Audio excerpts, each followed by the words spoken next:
psychological tricks na makakatulong sa'yo. Pang-una, pakikipagtitigan ng matagal sa mga mata na humigit kumulang sa 15 seconds. Napatunayang epektibong paraan pang makalapit ang loob ng isang tao at maaaring magdulot ng pag-ibig sa'yo.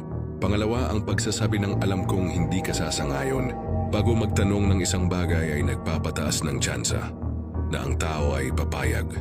Ito ay isang pamamaraan upang madagdagan ang posibilidad ng pagsangayon ng tao sa iyong kahilingan.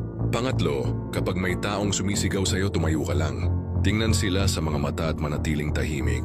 Ito ay magpapadama sa kanila na tumigil sila sa pagsasalita. Pang-apat, ang mga taong nagbibigay ng pinakamahusay na payo ay karaniwang may pinakamaraming problema. Pang-lima, kapag naniniwala kang nagsisinungaling ang isang tao, tingnan mo sila sa mga mata at huwag magsalita. Pang-anim, bago maglaro ng bato, papel at gunting, tanungin mo sila ng random question. Maniwala ka, pipiliin nila ay gunting.